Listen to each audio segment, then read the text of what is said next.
When we reached there, the ship was full already, overloaded. We said it is not safe, this is too loaded. On the big ship, there was person there whose job was just to organize people and put them in line. They were beating them while taking them to the lower deck of the boat. It was very bad down there. It smelled of diesel and fish. You can't breathe. The first 2 days I don't know what was happening because I was asleep. It was my first time at sea. Then problem started. There was no water anymore and no food. The captain lost the way. That's when we called for help. The engine broke down, they would repair it, and after while it would broke down again. Every time they repair it, it would stop again after 2 to 3 hours. At that time, people were restarting to lose consciousness. They were falling on the ground. They were fainting. Some were shaking. We were seeing tens, hundreds of people in the state. Me, Ahmad, and my relative, who is now missing, were always trying to keep our breath up. When someone cried, we made joke. We will make it, we were saying to ourselves, but everyone was going crazy. Some people coming up from Pylos side, there are dead people down there. They said there were 6 dead bodies on the boat, 5 dead below, and we don't see them. One was on the upper deck, we see him. An airplane flew over us, and we start to make hand sign, asking for help. The Greek Coast Guard arrived and said that they would take us to Italian water. They were dressed in black and they were masked. They tied up our boat with a blue rope. Then they left quickly. While we were on the ship, we felt that something was not right. The Coast Guard told us at high speed and we capsized. It went right, left, and then right again very quickly.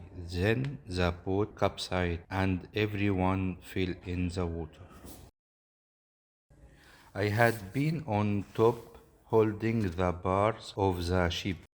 When it flipped upside down and the ship fell down, I felt like the ship fell into my chest.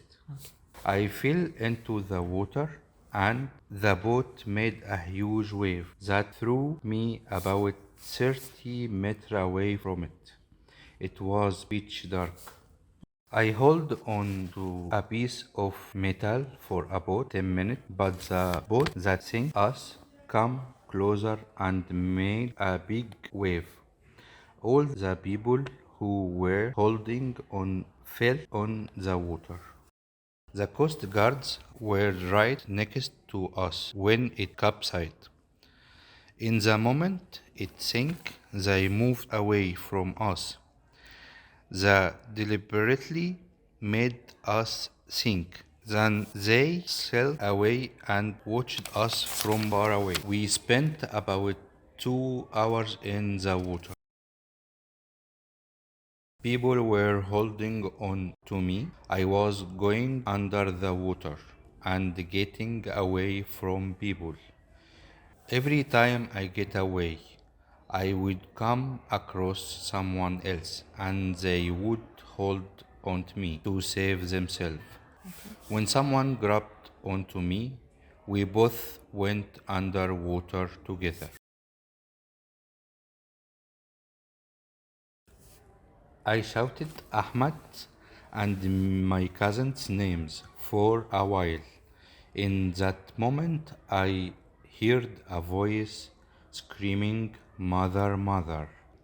He and I told each other our names so that whichever of us survived, we'd be able to bring the news to the other family. The Greek ship stopped about 500 meters from us, maybe more. I swam to them and get into the boat. They did not come close to us to save us. They were standing far away, and those who could swim were going through them like me. I'm still confused. Why did they remain stopped? They could have saved many lives.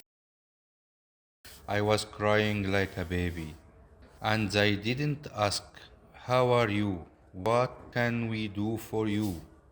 They never said anything or asked me anything like that. Ever since the moment we were on board the military ship, ever since the moment they picked us up, there was not good treatment. They were always treating us very badly.